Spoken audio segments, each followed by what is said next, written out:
Welcome to Crosscut Talks. I'm Paris Jackson, the host of Crosscut Now on KCTS 9 and the host for this podcast. Today, for this episode, we're talking about the climate change crisis and practical solutions. Climate scientist and University of Minnesota professor Dr. Heidi Roop and environmental and climate justice leader and strategist Jamie Stroble dived into the complex issue during a discussion in May at the Crosscut Ideas Festival in Seattle. The impacts of climate change are everywhere, often making news headlines, yet most Americans don't know what it really is, or as Dr. Roop suggests, don't think it will harm them.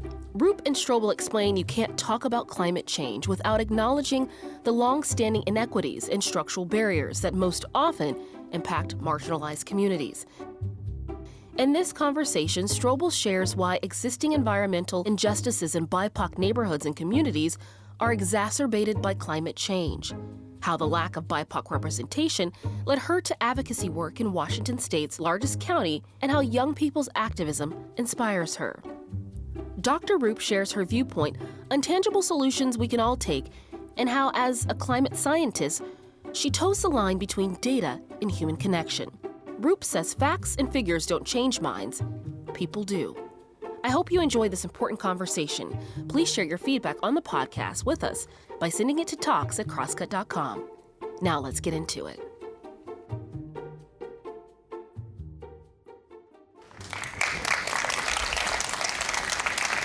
Thank you all for joining us and welcome to the Crosscut Festival.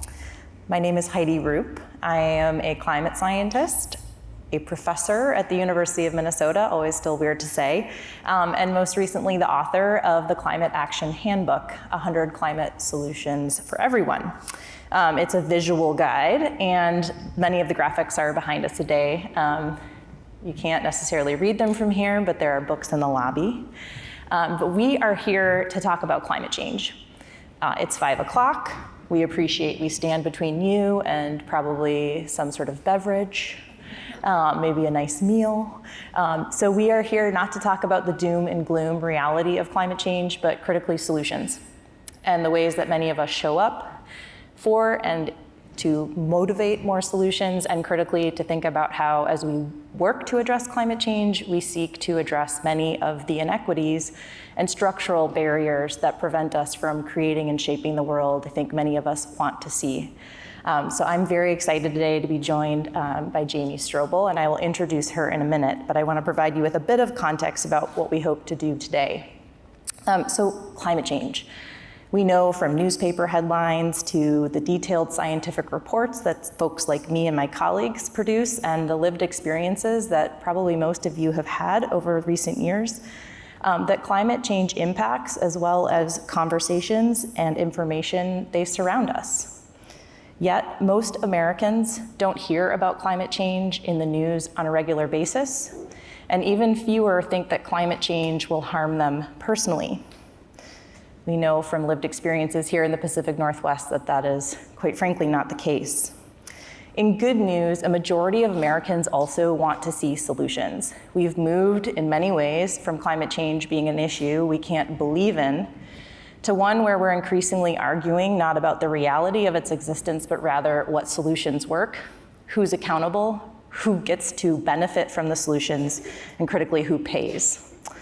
So as we live through a critical decade for both climate mitigation, which is preventing the problem from getting worse, as well as climate adaptation, that's preparing for the climate changes that we have frankly already set in motion and committed to, that there's an urgency to act. We hear that a lot. There's also an abundance of opportunity for each one of us to show up as part of the solution.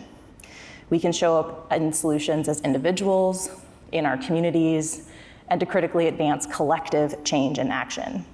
So today's conversation is really an opportunity to showcase those opportunities and the different ways that we can leverage our strengths, our experiences, our perspectives, and our expertise to chart an impactful climate solutions journey. And so it's in that context we're going to be talking about this journey, this how do we move forward from today over this next critical decade to grapple with and confront this incredible challenge. So how do we do that? We do that with people like Jamie Stroble, who is a thought leader and an environmental justice leader, and I'm really happy to say one of my dear friends. Jamie, this is amazing. I can't even start here. So I just don't want to miss anything, so I'm going to look closely at my screen because there's so many amazing things. Jamie wears many hats and has many accolades.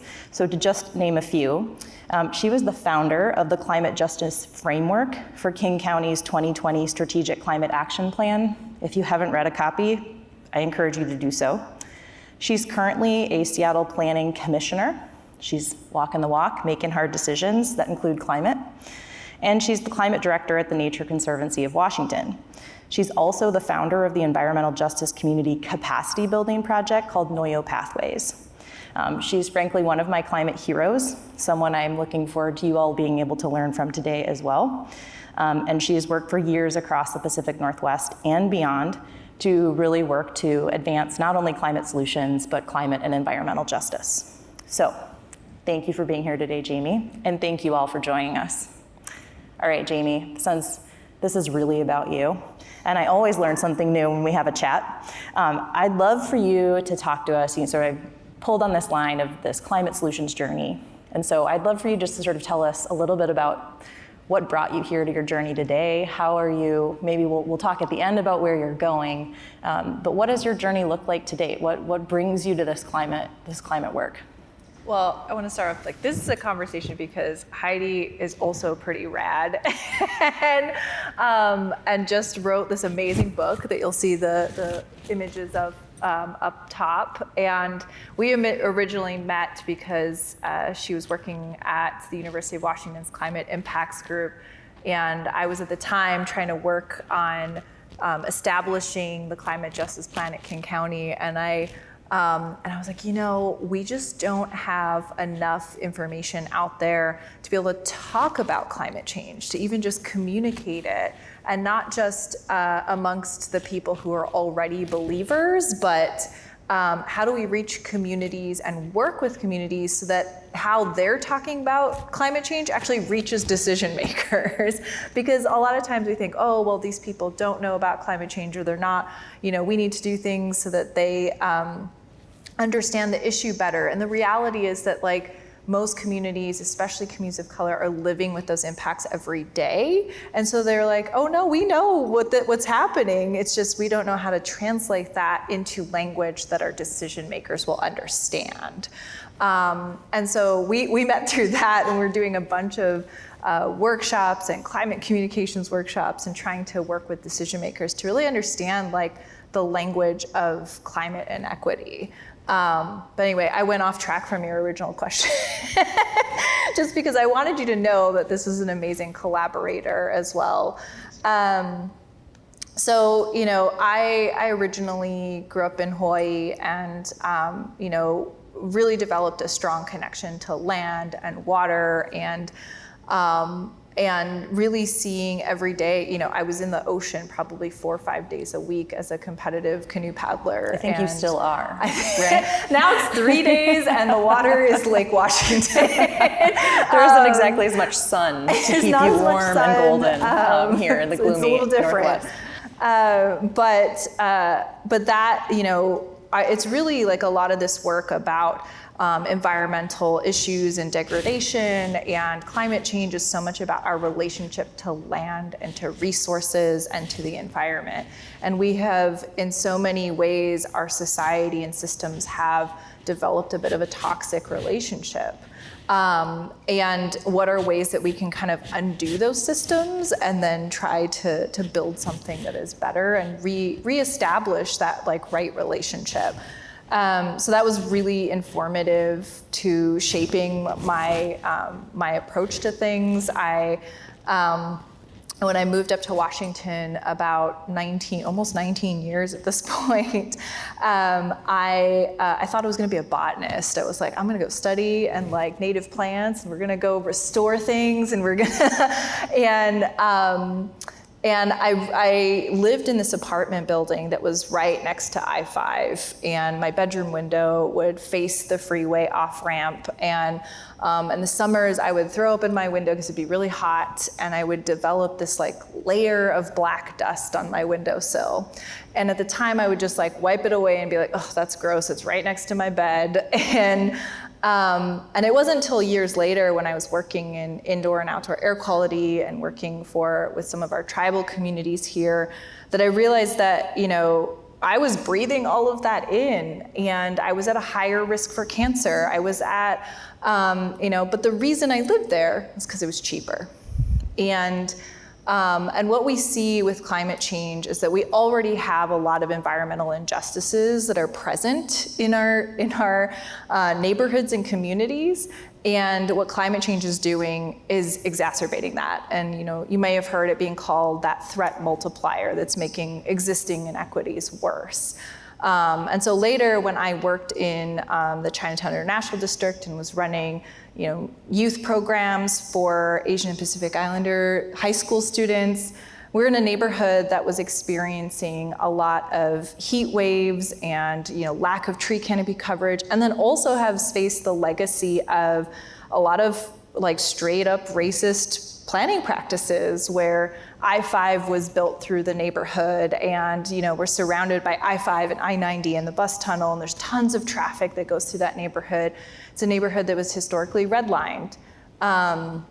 And all of that legacy has an impact in how we are approaching things today, and we have not fully dealt with a lot of that, right?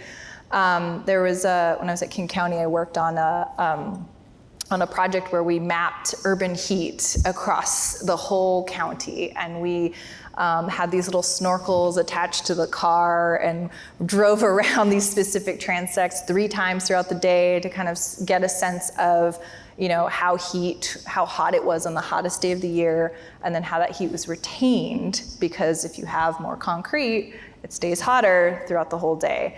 And what we found was that, it's the neighborhoods that there's actually a correlation between the neighborhoods that were historically redlined and those experiencing extreme heat now. The researchers we worked with on this have now actually done this across multiple jurisdictions. They've done it in Tacoma and I think in Boston, and then in Honolulu actually as well. And there was a New York Times article where they're like, put the 2 maps next to each other, like here's the redlining map and here's the heat map. And so much of like the work I've done has been with communities of color and immigrant and refugee communities, and seeing how they're often the ones facing the brunt of climate change. And I also noticed at the same time that I would show up to these like decision-making rooms, and there was nobody that looked like us at those decision tables. And I realized that not only do we have like the issue of what's happening on the ground, but we had an issue of representation too. And so I had actually applied to the Planning Commission because I was like, I think I want to be at this table. It was a time when we were talking about affordable housing crisis, and I had continued to move farther and farther outside of the city of the inner core of the city due to housing costs. And I think like for me, so many of the community organizations I've worked with, we're seeing how the issue of climate change is intersectional, and how affordable housing is connected, and parks and health, but it wasn't being talked about in that way by our decision makers and in government. And so I was like, well, I'm going there next. Systems change, let's go. I went to the King County after that and spent 5 years trying to build out that plan and to really make sure that communities, our frontline communities, so those who are at the front lines of climate change, we're part of the ones actually shaping and deciding on policy, and that we got that supported and resourced and funded and passed through council. to really kind of shift institutional change. And I know a big So are theme. you seeing that out of curiosity? Are there solutions? I think you've been at this long enough, and right, the plan was from 2020. You've been doing this work for a while. You're a commissioner. You have a seat at the table now. What can you share with us? What's being done? How are we responding, say, maybe specifically to the heat island effect and that redlining? Are we implementing or addressing any of these issues that are so clearly front and center? Yeah, I think there's a lot of, we are really leading as a region around these issues. There's, analyses that are happening and mapping efforts that are happening around prioritizing the areas of both the city and the county that should be, priority areas for purchasing and turning into parks and open space. That there are efforts to look at tree canopy coverage and be intentional about planting there first. There has been, even the program I started, that budget has now gone up and is, I think, tripled now. And there's an internship program that I started because when I started, I was the only person of color on the permanent staff on my team. And since then, now they have multiple people, and there's jobs that they created, and a permanent next generation internship program focused on getting underrepresented people into the climate space. And so there has been a big shift. And that doesn't mean, though, that we've solved climate change and that we've solved inequity, right? Like we still have so much work ahead of us because there's also that accountability piece. And I know so much of what we're going to talk about today is around the difference with individual versus systems change. So I'd like to ask you questions too. Okay. This is our we're just oh, great. Banter. We get to hang out together. This is fantastic. So I'm curious about what inspired you to shift your focus to climate solutions and the use of application of climate science, because I know you were studying ice cores and very much in the science of it. And so how did you get from there of working to generate research and facts and figures to working on the systems of climate change? Yeah, I wish I had a straightforward answer. I still work on ice cores. Some habits die hard, right?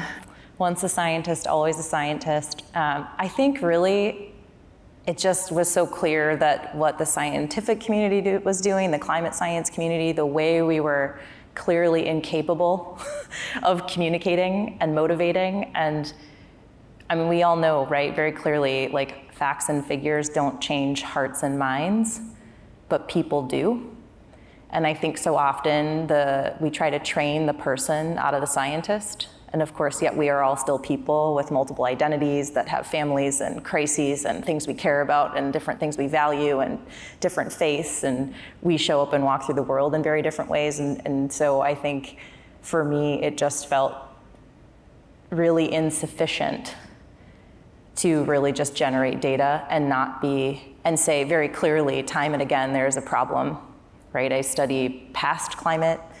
We know, for example, the climate we're living through today is at least unprecedented. The rate of temperature warming is unprecedented in at least the last 2,000 years.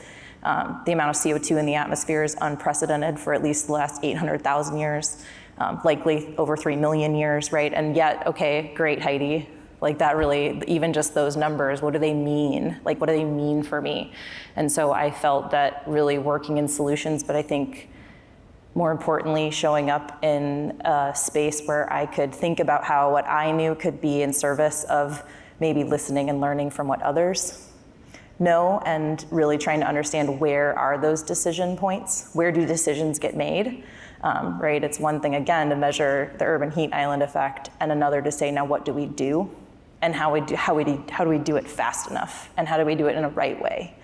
And so I think that has been really rewarding, and it's been a really steep learning curve to think about the multitude of different types of sciences and knowledge that inform climate change related decision making, right? It isn't necessarily principally about just collecting data about how much the planet is warming or how quickly those things are important. They come to bear on what decisions we make and why and how we make certain decisions, but so do all the other things, all the other sciences. There's behavioral science, there's policy science, there's a multitude of social sciences, right? There's so much just relational work that is at the heart of actually doing something about climate change. And I am feeling privileged to sit in a place where I've been able to create a career that allows me to sort of do both of those things, because it also keeps me going, because it's pretty disheartening to create another study of yet another, like, oh right, we're still not doing enough and the planet's still warming and here we go. We now need to go even further back in time to try to constrain what we think the future might look like, because there's no analog in the nearer geologic past. We'll be back with more after this. At Amazon, there's a way up for anyone because there's something for everyone. Like Jessica, who completed free technical training programs and is getting her bachelor's with Amazon's prepaid tuition.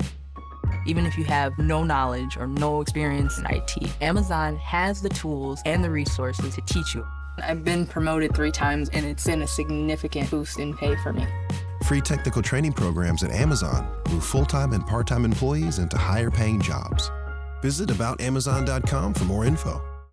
What I love about the work that you've done too is it's, we also need to be able to effectively communicate that science, and we haven't done the greatest job in the past. There's all of this research out there about, like, we shouldn't have ever called it global warming, because people confuse that with, like, well, it got really cold, or why is it, I know you have lots of thoughts on that. Well, and global warming and climate change are 2 different things, right? We could talk about the science, but global warming is really the physics of the atmosphere and how it warms. And anyway, we don't need to go there. But yes, messaging matters. And I think most importantly, the messenger matters.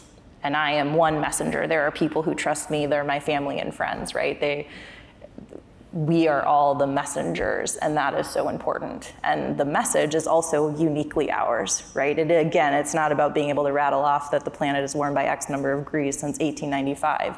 It's about, did you know that the heat wave in the Pacific Northwest was unprecedented and was impossible to happen in the absence of human-caused climate change, and we expect that to occur more regularly? Are we ready for that? How can we protect one another? How do we protect our family and friends? What does that mean for the systems that need to function in a very different climate context? And that's where I think the solution space is today, and where we need to do more.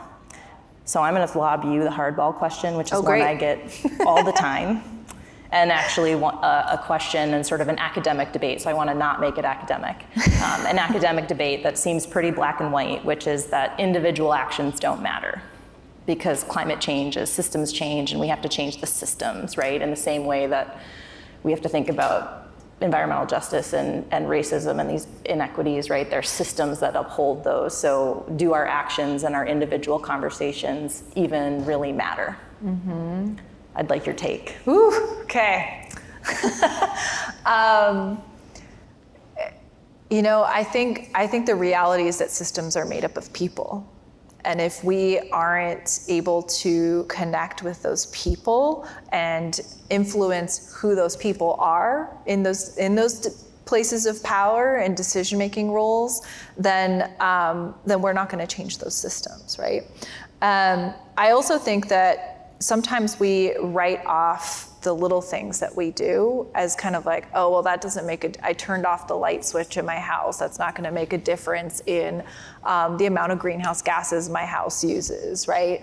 But the reality is that there's so much more in that relationship piece that is very much individual action, right? I think about, like, what is your sphere of influence? And I can move my family member to maybe vote differently than they did before, or I can. You can. That's a different debate. Okay. I like your tips on that one.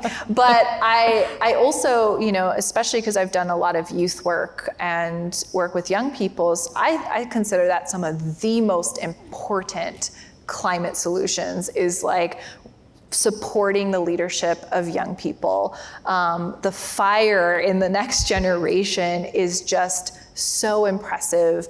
And it is our responsibility to be opening doors for them and to be giving them a platform and giving them the space to fight for the planet in the future that they're inheriting from a lot of us. But do you think we also have to listen? I guess I feel a tension there with sort of like, I guess that's something I grapple with a lot, is like, how do I honor that and like keep that fire lit? Because I do think it's, we think about the Sunrise Movement, all sorts of other youth-led climate movements, like they're the ones that really have kind of pushed. I mean, we in Seattle, right, is home to some really amazing youth climate leaders who really have moved the dial, and it's really impressive. But I wonder if I'm putting myself, I've got wrinkles now, and the years keep passing somehow. Put myself in the older camp now of like, well, then how do I use the resources, the access, the other thing? Like, I guess I don't want to wait for how do we listen more? Because we do have this tension with time, and that this sort of urgency. So I love you. Yeah. What are your thoughts there? Like listen more to young people? Or? Yeah. Like if there's this fire, are we really honoring that fire? Like, how do we remove more barriers? Or how do we listen and onboard maybe that vision or aspects of that vision to move towards solutions, acknowledging that, I mean, increasingly this is less true, but a lot of the people who hold power are not necessarily the ones with the fire or who are youthful.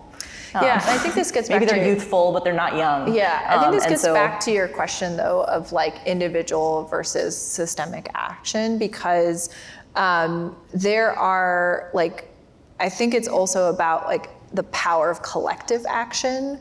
And it's not just like, how do I get this group of youth to be in front of this like decision maker, because sometimes we can't wait around for those decision makers to make that decision, right? I think there's also a piece about, well, I guess I'll tell a little story. One of the things that's most inspiring to me is how Washington State got statewide free transit passes for young people. That didn't just happen out of the blue, right? That was actually a lot of activism that came directly from young people. In the city of Seattle, this was, I think, back in 2015, students from Rainier Beach High School were like, you couldn't get a free bus pass unless you lived more than 2 miles away from the school. And if you lived 1.99 miles away, you didn't get a free bus pass. And the students that I worked with said, 1.99 miles to walk to high school is different in my neighborhood than it is for another neighborhood. On top of that, not all of our students have like a parent that can drive them to school, or some other way. So I literally had youth in my program who would come to me and say, do you have change so that I can take the bus home after our program is done? And I would just keep a roll of quarters in my desk just for that. And they were the ones that advocated originally and said, like, just start it as a pilot, just a small pilot, just maybe for all the kids on free and reduced lunch first, and just see how it goes. And as a result of that, they saw, attendance rates going up, and grades were going up, and graduation rates were going up. And they're like, see, it works. Like, you support kids and you remove barriers for them to get to school, it has a ripple effect. There's also been a lot of research that says, like, if you ride public transit as a kid, that you're more likely to ride it as an adult. And so it's also a climate solution. Right? Yep. And their advocacy, then it grew to like, well, the whole high school. Now it's all, kids on free and reduced lunch across the entire Seattle school district. And then it expanded out from there, and then it became all the students in Seattle public schools. And this last year was so pivotal because youth advocated, and we got statewide transit passes for young people, which, that removes so many barriers when you think about, being able to have a job after school, being able to go to a youth program, being able to, learn how to ride public transit and then use that as an adult, right? And to me, that was so inspiring. I tell that story whenever I do youth workshops with students. I say, a lot of our youth are like, I'm not 18 yet, I can't vote, I can't do anything, I have no power. And I say, look at what these students did. Yeah, that's awesome. I think so I used to work at the University of Washington, had a great opportunity to work with so many leaders, and I think when people ask me about, this individual action question, I think so often the really impressive examples of systems-based change can be often traced back to one deeply passionate, often persistent individual. There's all sorts of state agencies in Washington state that have been transformed, like the requirement to consider climate change and how toxic wastes are managed and where toxic waste sites exist now happens. That did not happen before. There's a thing called sea level rise, matters here, matters in all of coastal Washington. And single individuals have transformed how agencies work, how rules work. And so I think, yes, it's about all of the things, but so often that those systems-based change they're catalyzed by individuals or a small collective of people who can really move the dial for all of us, right? Then we all benefit from that leadership. Yeah, and working with young people too, it's sometimes it's like, I see how passionate you are about this, and they're like, I don't know how to navigate the system. I don't know who to ask. I don't know who makes the decision on who funds these things. And it's sometimes just like that one teacher who's like, let me get you connected. Or it's sometimes, the one mentor, even with, and that's also why it's been like so important to me to support the next generation of climate leaders, is because sometimes it just takes that one person to say, I see this, I see what you're doing, you got this. The other day I was at a community event, and I got pulled aside by this young woman, and I didn't recognize her at first, and she's like, Jamie, like, I was in your leadership program, I was in your workshop. And she's this amazing person who, had worked as a crossing guard for a while. And she's like, after that, it made me want to work on environmental issues. It made me want to do this. And that was the whole point of that program too, was awesome. To take those hidden leaders and give them the tools, give them the language, give them the resources. And she's like, I'm now working for a public agency on environmental justice and community engagement. And that's awesome. Yeah, that's great. We're going to take a pause real quick, and just if you have questions, we're going to get there here in like a couple of minutes. So if you have some questions you'd like us to answer, they magically appear on this tablet. Technology is amazing.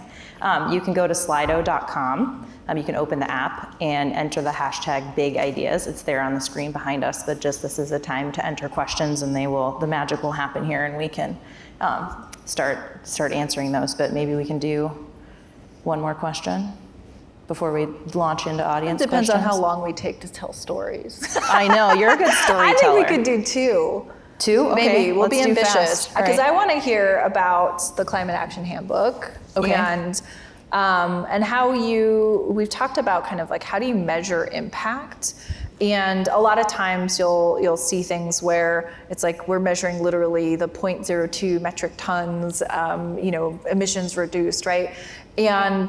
And I noticed that you kind of avoid to quantify impact in your book, and maybe tell me why. And don't we want to focus on actions that reduce the most greenhouse gas emissions? Yes, great question. Something I grappled with.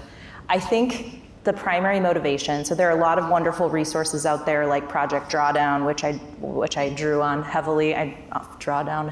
Drew on heavily for the book in terms of quantifying emissions reduced or avoided for different climate actions, like the light bulbs or solar panels on your roof or buying the electric vehicle. All of those things matter. So as we think about a climate solutions kind of coin, I think about it as sort of two sides, or balancing an equation. We have to both reduce emissions, now we actually have to start removing them from the atmosphere if we're going to try to achieve some of the climate targets and goals set by the Paris Climate Agreement.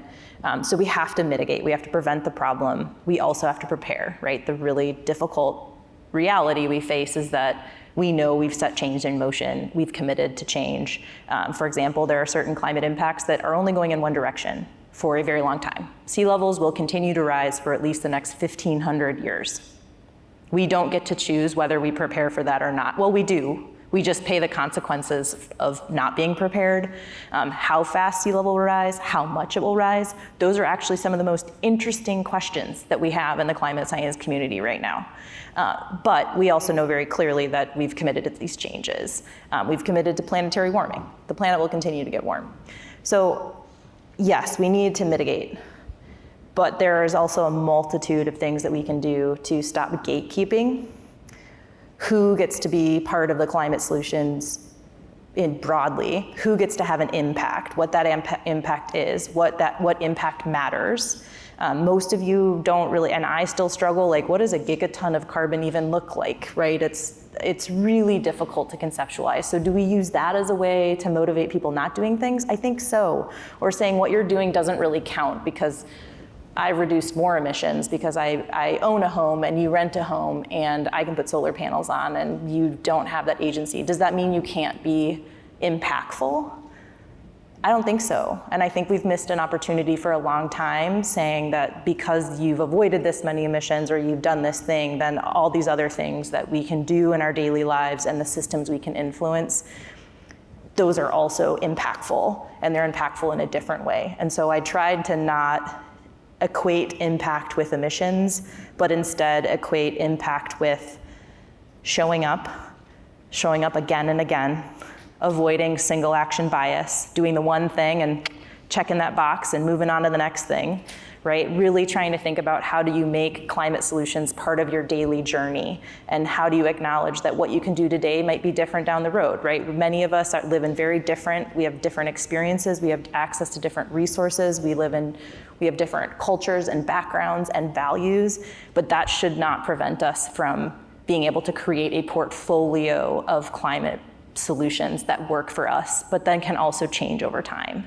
That we ourselves can be adaptable in how we do our work, right? Or how we save resources. So part of this idea of the climate solutions journey was really about how do we map a path forward, and how do you chart your own unique path forward that maybe works for your family. Like, I am not in a position right now to buy an electric vehicle. It's on the horizon, right? So like, that's a goal I've set.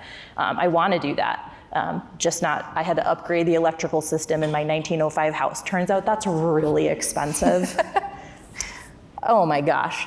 It took us years to even just save up for that, right? Like, there's sometimes a stepwise process. So to say, do this thing, and that's what matters. I sort of realized in my own education and writing this book, it was really about my own being like, well, I don't know if I'm doing enough, and what is enough, and what are my strengths, and is it creativity and art and education and engaging elected officials, all of these things. It's this portfolio of work. And I think all of that has impact if we think more creatively and reduce the gatekeeping, because it's really problematic and we're not gonna get there fast enough. Yeah, and I think also it's about like thinking about our solutions a lot more intersectionally, right? And like, how can we get co-benefits from that? When the county was working on the transition to zero emission buses, for example, it could have, picked the easiest place to pilot that and said, okay, we're gonna start on the east side because that's where we've got the infrastructure, that's where it's gonna be the easiest. It's also a place that tends to be a little bit wealthier and already has great tree canopy coverage. And so we were a part of leading this like equity analysis and looking at, well, actually, where is the air quality already the worst in the county? And what if we start there?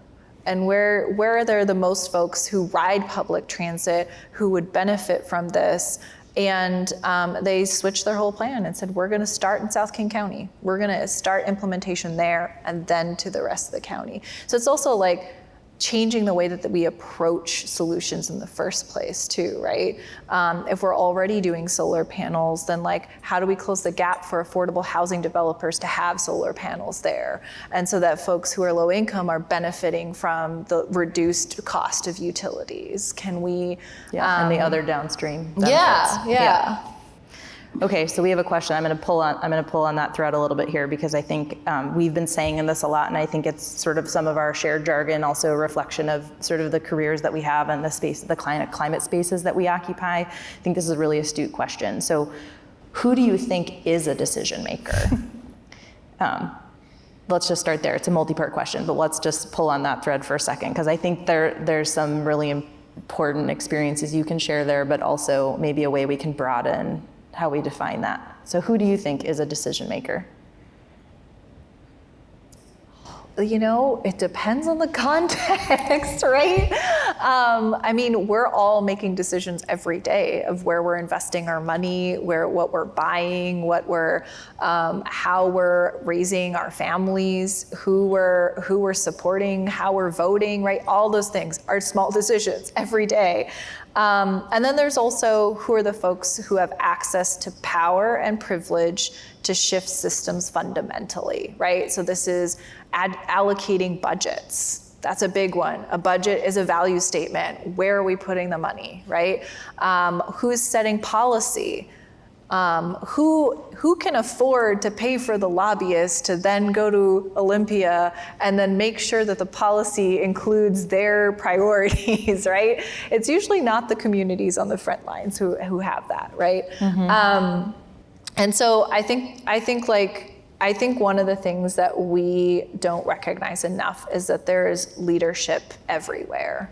Yeah. And that we focus a lot on like who's our elected politician right now, but some of the most powerful leaders that I know are the people who don't have formal titles and who don't have the PhD, no shade, but it's all right.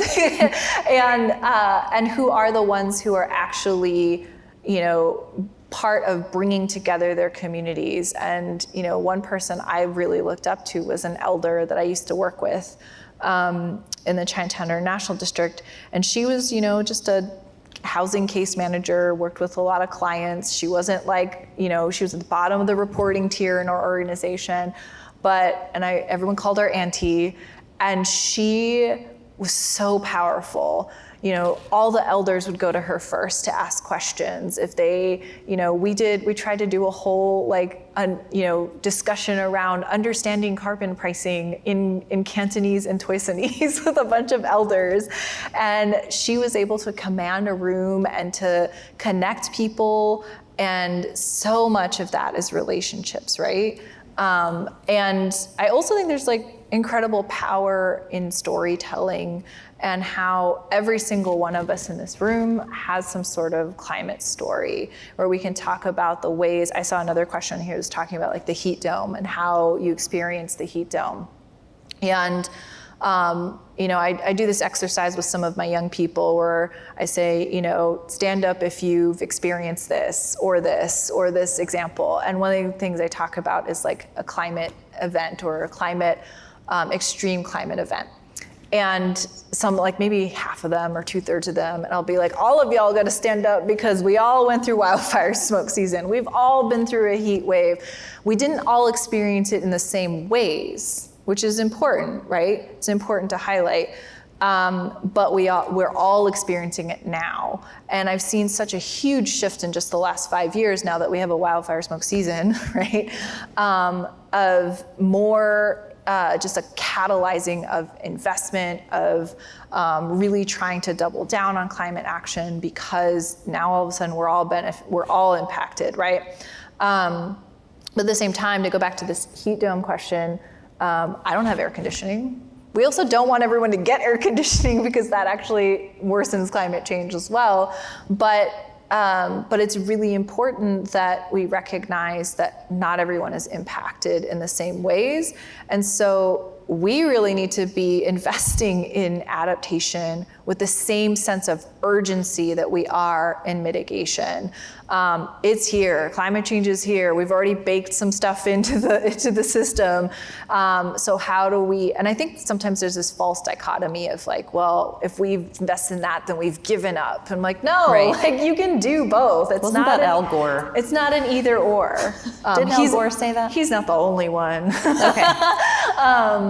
So I just really think that we need to be prioritizing, and creating a safety net for folks. And, Seattle's done a great job with that of doing cooling centers and heating centers in the winter and exploring resilience hubs. Clean air shelters. Clean air shelters. There's, And so we need to be tackling the root of the problem at the same time that we're coming up with solutions. Okay, so I think this is a great segue there's a question here. It says it's a big topic. Yes. So in light of that, right, and I'm gonna broaden this a little. I'm gonna take some moderator liberties here. So what's a good first step that I can take in my daily life? And also a good first step I can take in my community? And I'm gonna ask you to maybe think about that sort of climate solutions coin piece, like mitigation adaptation. So daily life, step in the daily life, and then what's a way to catalyze change or engage in community? I feel like this question was built for you, but But I want to hear your answer. you know, I know it can be an overwhelming problem, right? Like I did a workshop down in Vancouver, Washington earlier this year, and at the end, someone came up to me and they're like, I'm fully behind this and I believe in it, but I'm so overwhelmed that I don't even know where to start right now. And I'm like, and I kept forgetting, I'm like, yeah, I did throw a lot at them. Like it is a very big, and I think we're worried about, well, I need to do the one thing that's going to be the biggest thing and it's going to like solve climate change. And I think like it's okay to say like, I'm going to start with this one thing, or I'm going to start with these 3 things.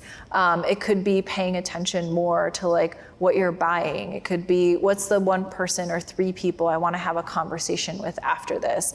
It could be it could be someone saying, I've never reached out to my elected ever. Maybe I want to try that once, right? And maybe more than once, hopefully, but like taking something that's out of your comfort zone and going for it. I also think it's about thinking about where can I give my time and my resources, and whether that's volunteering, or is it donating to organizations that are doing this. BIPOC-led organizations are chronically underfunded in comparison to historical mainstream environmental organizations. There's a whole effort to shift funding, right? I think it's like 3% of funding. Do you have a place people can go? I think it's like called BIPOC. I think it's the BIPOC Climate Pledge or something. I'd have to look this up, but if you Google it, there's a pledge. Okay, great. To try to shift funding, right? There's so many great organizations across the entire country and the world who are really trying to be grassroots led that need the resources. I remember, when I worked in my youth program, just scrounging around for food to be able to feed my youth and keep the program fund going and just get a couple more dollars, right?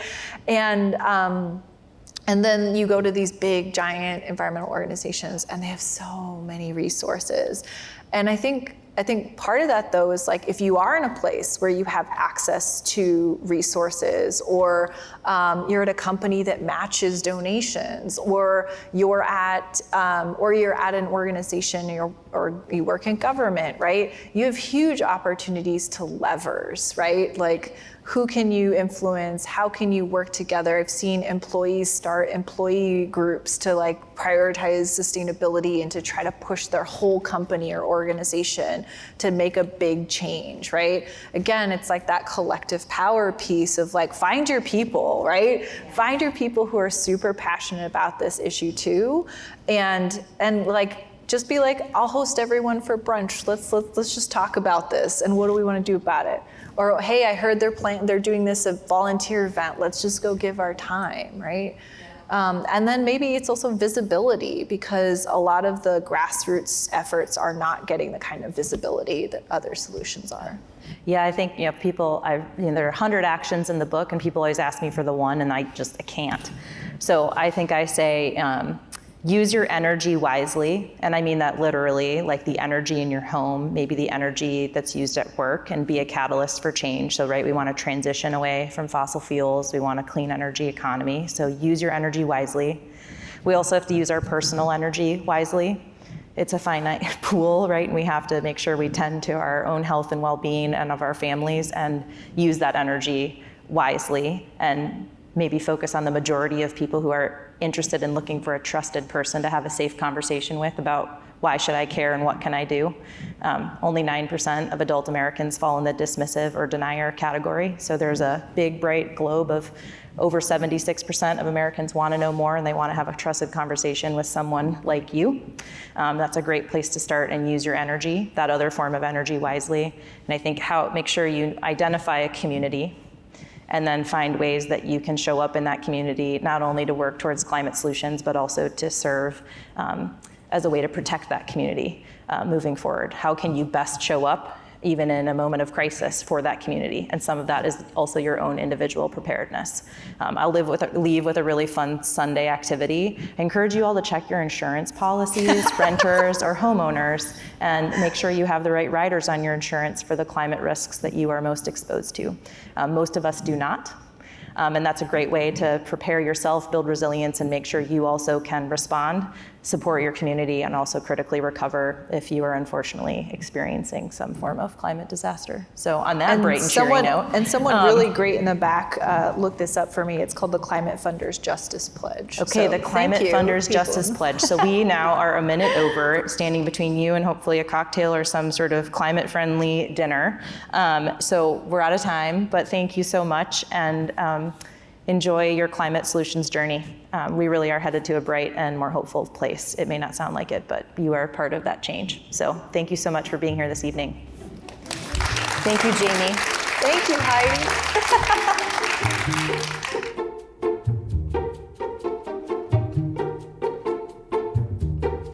That's it for today's episode. Thank you, Jamie and Heidi, for the talk. This episode of Crosscut Talks was produced by Seth Halloran and engineered by Rusty Bacall and Victoria Ralph. And the event was produced by Jake Newman and Ann O'Dowd. Madeline Happold managed our audience engagement. And you can subscribe to Crosscut Talks wherever you listen. And if you like the show, please review us. We want to know what you think. For the latest political, environmental, and cultural news from the Pacific Northwest, visit crosscut.com. And if you would like to support the work we do at Crosscut, whether it's live events we host or the in-depth reporting we do every day, go to crosscut.com/membership. In addition to supporting our journalism, members receive complete access to on-demand programming on Seattle's PBS station, KCTS 9. Crosscut Talks is a product of Cascade Public Media. I'm Paris Jackson. We'll be back soon with another conversation.